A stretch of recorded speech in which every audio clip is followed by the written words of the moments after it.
kayong tanan. Labi na sa naglantaw din sa atong channel. Welcome back po dito sa channel. Ako di ay si Balit Roy. At ito po, ang gagawin na naman natin. May panel board dito sa likod dahil mag-i-install po tayo. Kaya ang topic po natin, paano mag-install at mag-brand sa GFCI.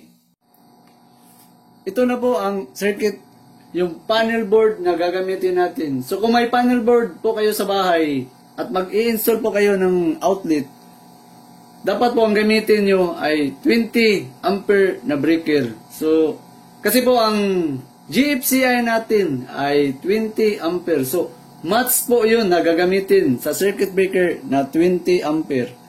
So ang gagawin po natin ngayon, mag-i-install po tayo dito na magbabranch ang GFCI. Kasi may sikreto po ang GFCI. So kung gagawa ka ng panel board, tapos itong GFCI na gagamitin mo, dapat may ground ka talagang ilalagay sa panel board. Kasi sayang ang GFCI kung walang ground na ilalagay. Kaya dito pa lang sa entrance natin, kung makikita nyo po dito, may green po tayong wire na nilagay. So ang paglalagay sa ground, so pwede mong ilagay na dito sa screw, sa metal. At least nakadikit yung metal na wire dito sa panel board natin. So ang ginawa ko, naglalagay na ako ng ground. Ito green po ang kulay na nilagay natin. So may mga screw dito, so pwede mong ilagay dyan ang mga ground na wire. So dito ko nilagay yung ground natin na protection. So ang wire na gagamitin mo, tatlo ang wire. So ang gagawin natin, mag-wiring po tayo. So tatlong wire ang gagamitin. So yung black, white, at saka green. So dito tayo mag-umpisa sa wiring. So gusto natin mag-wiring, so dito natin mag-wire. So tipan mo ang tatlong wire sa dulo para madali siyang makapasok sa flexible hose. Yan. Tapos dito mo ilagay. Huwag muna nating itap dito. So pagkatapos na natin mag-install, saka na natin i-install dito o itapin sa circuit breaker. So ang gagawin natin, dito tayo mag-umpisa sa una na utility box. So ang pag-i-install po sa GFCI, dapat po dito nyo sa umpisa nyo ilalagay ang GFCI kasi gagawin nyo pong branch po ang GFCI. Kasi pag hindi nyo inilagay sa umpisa na walang silbi yun, parang nagsusulo lang ang GFCI. So gusto kong ipakita sa inyo muli ang GFCI natin. Makikita ba? Ito po ang GFCI. May sikreto po ang GFCI sa pag-i-install. May nakalagay dito na line at saka may nakalagay dito na load. Ibig sabihin po sa pag-branch at pag-branch sa tapping sa GFCI, dapat po dito mo ilalagay ang line 1 at line 2 tapos dito sa kabila para maging branch po ang outlet na dadaanan po dito sa GFCI. Kasi hindi po pwede na dito mo lang itatap yung line 1 at line 2, dito mo itatap. Hindi po, magiging pigtail lang po pag dito mo itatap sa line 1 at line 2 na may wire na nakatap dito. So gusto ko na lang ipakita anong ibig sabihin yung pigtail na tap na hindi pwede na itap mo lang sa pigtail. Ano ipakita sa inyo, ito po yung sinasabi ko na line 1 at line 2. Tapos kung itatap mo lang siya dito, yan, sabihin natin ito yung black, dito yung line 1, tapos yung white yung line 2. Yun po ang pigtail. Pag ganun ang tapping lang, ito lang po magpapangsyon na GFCI. Ang ibig ko yung sabihin, dito mo itatap yung wire sa line 1 at line 2, tapos putulin ang linya at dito mo idaan sa load side sa GFCI para maging branch po niya lahat. Ibig sabihin doon, GFCI na po lahat ang outlet nyo. Ito po ang magiging branch nyo. Yun ang maganda sa GFCI na dito nyo ilagay. So ngayon ang gagawin po natin, hindi magiging pigtail ang tapping dito. Puputulin mo talaga ang linya at dito mo ilalagay sa line at sa load side. Putulin natin. So, ayan po, naputol na natin. So, dito tayo mag-umpisa sa line. So, may nakalagay po dito. So, gusto ko ipakita. Dito yung hot wire at dito naman yung white. So, ibig sabihin, dito yung neutral, dito yung hot. Pag supply mo line to line, kahit saan mo ilalagay dito, pwede. Pero kung line to neutral ang supply mo, kailangan mong sundin. Dito yung neutral na white at dito yung hot. Kasi pag hindi mo sinunod ito, malamang trip ka. Kasi nakaproteksyon po kasi sa GFCI ang ground fault interrupter. So, dapat hindi ka mabaliktad. Pero kung line to line po ang gamit mo, pwede mong mabaliktad. So, ngayon, naputol na po natin ang wire. Dito mo itatap sa line, tapos yung sa kabila na naputol, dito mo ilagay sa load. Yun po ang sikreto dito ngayon sa GFCI. So, itap muna natin. So, makikita naman dito, ito yung white at ito yung hot sa black. So, susundin na lang natin kahit magbaliktad naman down dyan sa line to line. So, dito yung black. So, ilalagay mo ang black dito. Yan. So, dito ang line, dito sa umpisa sa panel board. So, dito sa kabila, yung white at saka black, dito mo ilalagay. So, makikita naman dito yung black. So, black rin dito mo ilalagay.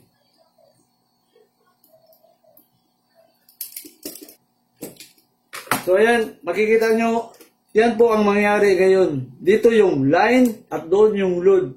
So, lahat ng outlet doon, magiging protection ngayon sa GFCI. Pero ito dito sa baba, gusto kong maglagay rin dito. Kaya dapat may wiring rin tayong pababa dito. So, gusto kong lagyan. So, ayan, natapos na natin yung tapping sa ground. So, ang gagawin natin dito ngayon, itatapping po natin yung ground. So, yung ground na green at itong green na wire, ito, itapping natin. Saka isali ko na rin yung green dito sa baba. Lagyan ng tape.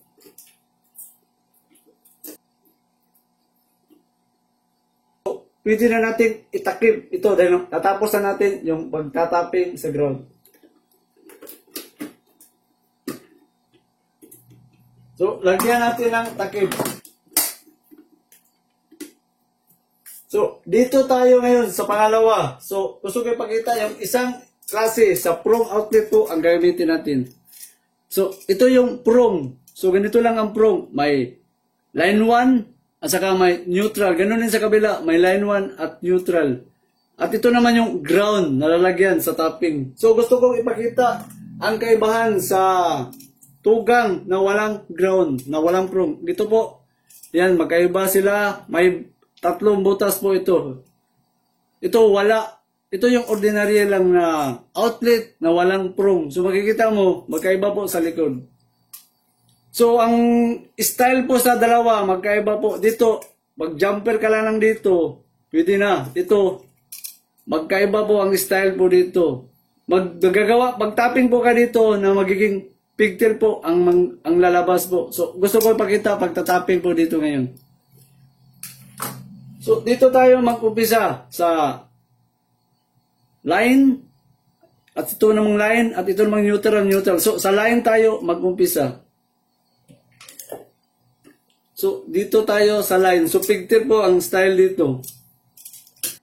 So, gusto ko ipakita sa inyo yung sinasabi kong pigtail na design. Ito yung prong na outlet. Ganito po ang mangyayari ngayon.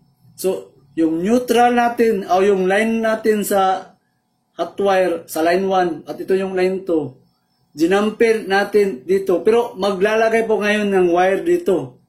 Ito yung line 1, line 2 at saka yung ground natin. So magja-jumper po tayo ng wire dito at saka dito naman sa line 1 at line 2 at saka sa ground. Lalagay po natin ng wire para doon natin itapping dito sa 3 wires. At saka gusto ko na rin ipakita yung kaibahan. Ito po yung ordinary natin na outlet na walang prong. So, ganito po ang kaibahan nila. So, dito sa kabila, so pwede ka lang mag-tapping dito sa line 1 at line 2 o kaya dito mo ilagay yung line 1 at line 2. So, okay na. Isaksak mo lang yung wire dito at saka dito. Pwede na. Pero dito sa kabila, kung makikita mo, wala ka nang makikitang masaksak dyan. So, ang gagawin mo ngayon, magiging pigtail ka na lang. Dito mo itap yung wire, saka isa dito at isa dito para doon makatapping po sa klase na ganito na from outlet. So, lalagyan natin ng wire para matapping natin dun sa pangalawa na utility. So, gusto ko muling ipakita sa inyo na ito na po ang mangyayari ngayon. Ito yung line 1, line 2, at saka yung ground natin. So, ito po ang mangyayari ngayon. Dito na nakalagay na parang pigtail. Tapos, itapping na natin doon. So, makita naman mga indicator natin. So, tapping tayo doon. So, itapping natin doon. So, dito tayo mag-umpisa sa black. So, dito yung black. So, ayan po, makikita nyo, natapping na natin yung ground, yung white, at saka yung black. So, i-cover na natin. So, lagyan natin ng takip. So, ito yung takip. Ito naman po yung normal type na wala siyang from, naka line 1 at line 2. Ito, sinali ko na lang kasi kahit wala naman siyang ground protection, napoprotektahan pa rin siya sa GFCI natin. So, gusto ko na rin isali para masubukan natin. Saka, ang pag-connect dito, madali lang. Dito mo lang ilagay yung line 1, line 2, o kaya dito mo ilagay. Dahil wala siyang ground, yung line 1 at line 2 na lang ang ilalagay natin dito. So, ito po yung outlet natin. So, kahit saan ka kukuha, dito mo ilagay yung line 1 o dito yung line 2. Kahit magbaliktad, basta sa line to line. Pero may color code naman tayo dito na itim dito at saka white. At saka gusto ko na rin isali po yung marami nagtatanong. Sir Buddy Pro, okay lang bang mag-X po ang tapping? So, pwede lang po mag-X ang tapping. Tapos, ang gagamitin na wire, number 12 na lang para hindi madaling uminit. Saka safety na rin, yung number 12 talaga. Kung number 12 yung wire na tatakbo dito sa outlet, ang i-jumper mo, number 12 rin para safety po. So, mag-tapping tayo, nakaganyan. Tapos, dito natin ilagay yung itim. Yan, itim. At yung white, dito natin ilagay. So, ayan po, natapping na natin. So, yung white. At saka ito, wala naman tayong ground. Lagyan mo lang ng tape ito. So, i-cover na natin. Yan, diyan ito nilagay. Tapos dito. Tapos, lagyan natin ng takip. So, ito yung takip. So, isa na lang. Dito na lang tayo sa baba. So, madali na lang isaksak po yan. So, dito yung line, yung neutral, at saka yung ground. So, itakip na natin. So, lagyan ng takip. So, ito yung takip. So, ngayon, mag-testing po tayo dito ngayon kung wala bang short circuit po dito sa linya natin. So, 3 wire ang i-testing natin. Na sure tayo na hindi ito, wala akong problema dito. Kasi may ground wire kasi tayo. So, mag-testing tayo sa 3 wire kung wala bang short circuit sa 3. Subukan natin, wala bang short circuit dito sa white at saka green. So, wala. Tapos, dito tayo sa black. Wala rin. So, dito na naman natin. Sa black na naman tayo. Sa black. Tapos, itong ground. Wala rin. Tapos, itong white. So, wala. So, wala po. So, safety na po tayo. Walang short circuit. So, ang gagawin natin dito, itap muna natin ito sa ground. Kasi wala pa natin natap itong ground. So, ang ground, kahit saan nyo ilalagay sa safety na wire po ang ground. Basta dito sa metal case po sa panel board. So, natapin na natin sa ground. Ito, pag mahirapan kang maglagay ng ganito kasi medyo may sikipan, so pwede mong tagalin ang circuit breaker. Yan.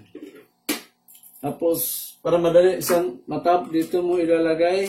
Okay. So, ito, natapin na natin. So, balik natin. Dito ito mag-umpisa. So, yan. So, ayan po, natapos na natin. So, pwede na tayong mag-testing ngayon kung okay ba. I-on natin itong main breaker natin dito. So, switching natin. 20 ampere natin. So, makikita po dito, nag-indicate yung green. Makikita ba? Nag-i-indicate po sa green natin. So, ibig sabihin, activation na po ito. Tester natin. So, ito yung tester. Tapos, isetting mo sa 250 volts. Yan, nakasi sa 250 volts. Tapos, dito tayo kukuha. Dito, mahirapan tayong kukuha kasi yung sinasabing nating may tampered resistant po kasi may cover. So, mahirapan tayo. So, dito tayo kukuha na lang sa iba. So, titingnan natin kung may supply ba na 220. So, nag-reflect sa taas, makikita, may 220. Dito na tayo sa kabila. So, mayroong 220. At dito rin sa kabila, subukan natin. Mayroong bang 220? So, okay po ang linya natin. Na-install natin ang GFCI natin. So, may sinabi kasi ang GFCI na pag nag-branch po niya ang mga outlet natin, parang nag-GFCI ka na rin sa mga ibang outlet, except na lang dito kasi wala naman itong ground. Sinali ko na lang para makita rin natin ang kaibahan. So, ang gagawin natin, subukan ko na lang, gagamit tayo ng plug-in na bulb. So, balik tayo dito sa plug-in na bulb. Tapos, gusto ko ilagay dito, kung ilaw ba. Ilaw, tapos dito, ilaw rin, tapos dito. At saka dito rin sa GFCI natin. Ayan. So, gusto ko ilagay dito. Makita ba doon ko ilagay? Dito ko ilagay. So, anong gagawin natin? May sinabi kasi ang GFCI na pwede mo siyang i-reset. So, mag-testing tayo sa tripping kung gusto natin i-try. So, totoo ngayon kasi naka-branch talaga ito. So, nakokontrol niya doon ang kahit hindi na wrong ang gamit natin. So, pinakita lang natin. Tapos, i-reset mo dito sa GFCI kasi ito na ngayon ang branch mo. Dalawa na ang magbabantay ngayon. Ground fault interrupting at saka unbalanced load. May protection ka rin dito sa panel board na overload relay. Kasi wala pong protection na overload relay ang isang GFCI. So, i-reset natin muli. So, tama po yung hinala natin. So, kung pwede ko pa ilagay rin dito sa baba. So, okay po ang GFCI natin. So, subukan naman natin yung sinasabi nilang can protect sa ground fault interruption. So, gusto ko subukan dito.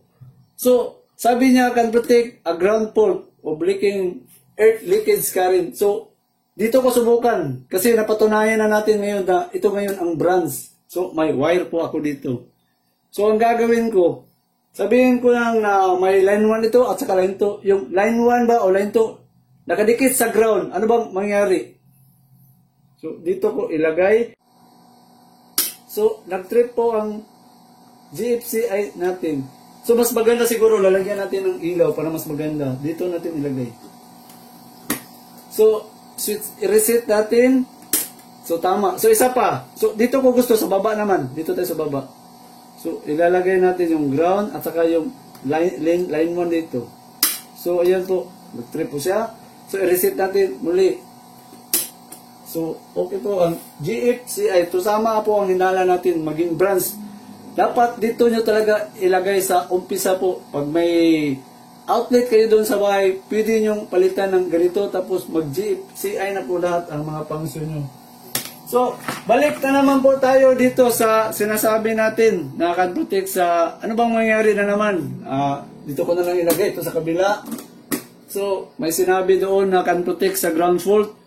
So, babalik na naman po tayo sa dito na sabihin na lang natin, may bata na namang maglaro sa outlet natin. So, ano bang mangyari doon? Kung may batang maglaro na magsasaksak dito sa outlet natin. So, gusto ko subukan lahat. So, gusto ko dito tayo mag-umpisa sa baba. Ito po ito. Sabihin natin, may batang naglalaro. So, makita naman natin, may indicating na live po yan sa 220. Tapos, ang gamit natin, line to line po ang gamit natin. So, makikita ba yung bulb doon? So, may indicate po siya. So, gusto kong subukan na sabihin natin may batang naglalaro doon sa outlet. So, dito tayo mag-umpisa. Kung dito niya ilalagay sa ground, okay lang yun. Kasi yung ground naman talaga, wala naman yung voltage yung ground. So, dito tayo sa line 1, mag-umpisa. So, okay. Hindi po tayo na kurente, pero hindi naman siya nag-activate. So, okay lang. Sa kabila naman, so, wala pa rin. So, dito tayo sa kabila. So, wala. Wala rin. So, gusto ko rin subukan doon.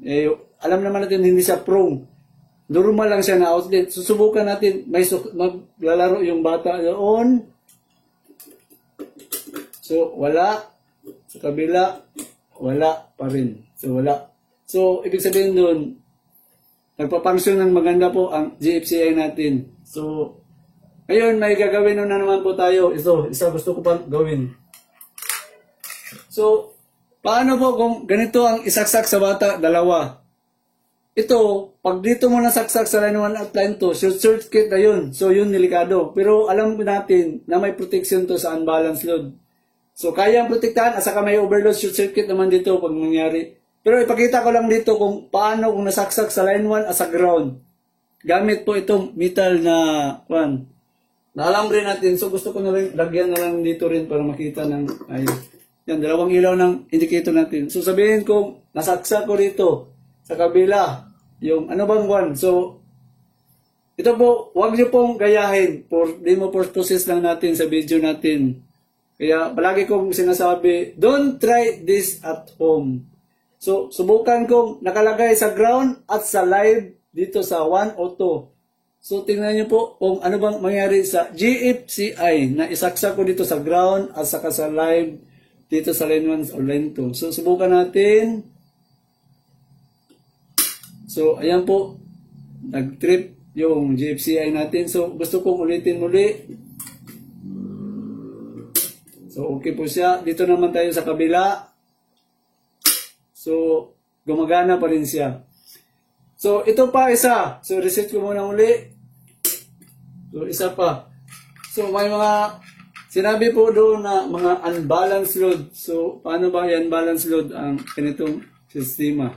Ngayon, gusto ko ipakita na may unbalanced load. So, ang pag-unbalanced load, dito ko ilalagay itong wala ng bulb.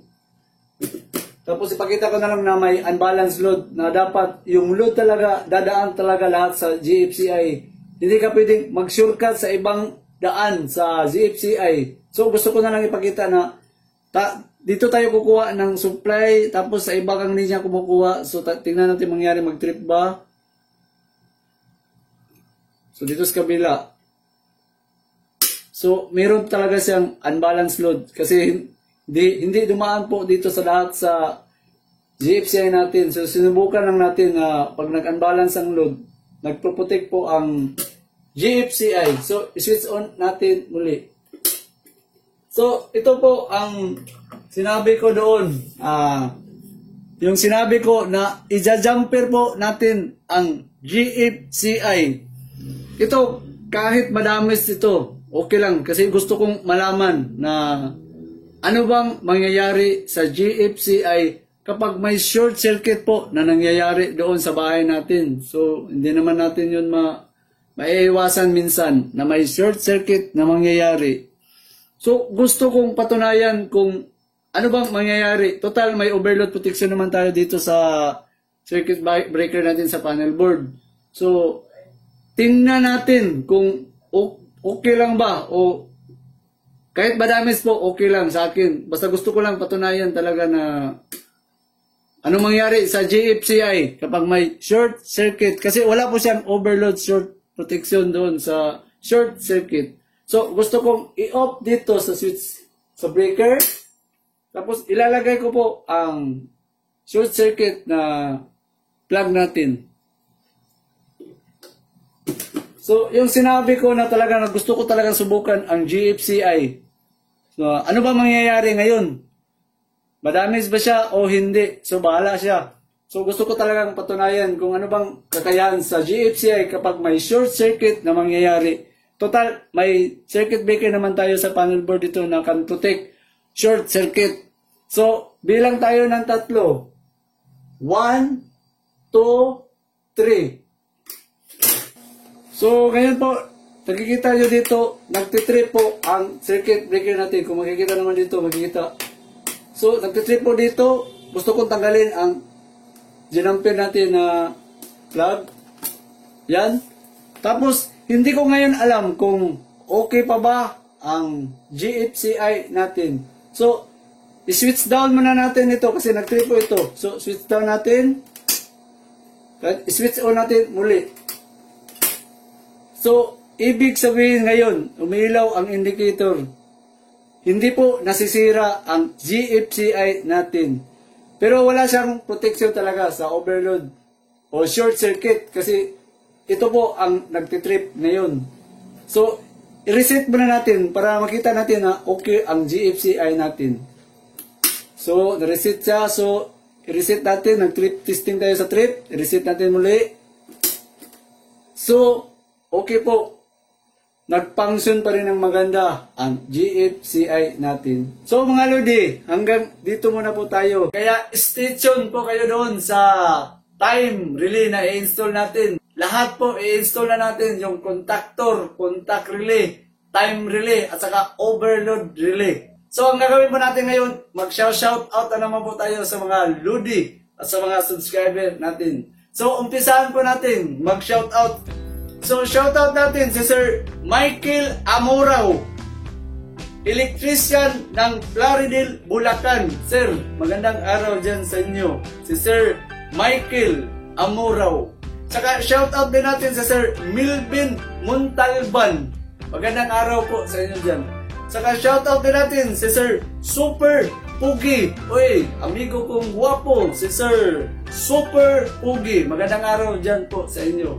Saka, shoutout din natin si Sir Judy Alisna from Novaliches, Caloocan. Sir, magandang araw po sa inyo dyan sa Caloocan. Saka, shoutout din natin si Sir Joseph Laid Aban. Pa-shoutout, sir, sa akong asawa sa Konsolasyon, Cebu, si Ma'am Irene Aban. Magandang araw po dyan sa inyo. At saka si Sir Joseph Laid Aban.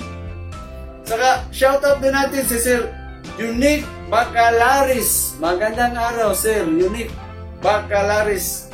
Saka, shoutout din natin si Sir MSGT Freddy Ramos from Zambales. Sir, magandang araw dyan sa Zambales. Saka, shoutout din natin si Sir Dumi Lagerta. Magandang araw po sa inyo. Saka, shoutout din natin si Sir Rolando Mata from San Miguel, Bulacan. Sir, magandang araw dyan sa Bulacan. Saka, shoutout din natin si Sir Paddy Iroy Official. Magandang araw po sa inyo. Saka ito pa, shoutout natin si Sir G. Villaril from Claveria, Masbate. Magandang araw dyan sa iyo, Sir G. Saka, shoutout din natin si Sir Macno Sanchez from Kalumpit. Magandang araw po sa inyo dyan.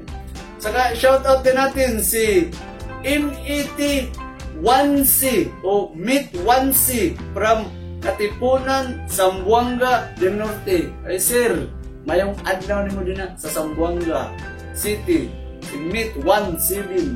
Saka, shoutout din natin si Sir Bloody Burha. Oy sir, sorry, kay abin akong babae. Si Sir Bloody Burha from Iloilo City. Sir, mayong adlaw ni mo din na, sir. Saka, shoutout din natin si Sir Patrocinio Balasbas. Magandang araw po sa inyo dyan. Saka, shoutout din natin si Sir G103 Official, watching from Saudi Arabia. Oy sir, kunting ingat po kayo dyan sa Saudi Arabia. Saka, the last but not the least, si Sir Jerry Guzman from San Luis, Agusan del Sur. Sir, mayong adlaw nimo din ha. Ayan po, natapos na rin natin ang shoutout natin. Saka, yun pa rin po. Huwag nyo rin kalimutan po mag-like at mag-share po dito sa channel natin. At saka, mag-comment na rin po kayo doon sa baba kung may hindi po kayo na intindihan po doon sa dinimo natin. At saka, huwag nyo na rin kalimutan po mag-subscribe para palagi po kayong maka-update po dito sa channel natin. At saka, maraming salamat po sa palagi nyong pagsuporta at pagsubaybay po dito sa channel natin. Saka, hanggang sa muli na naman po.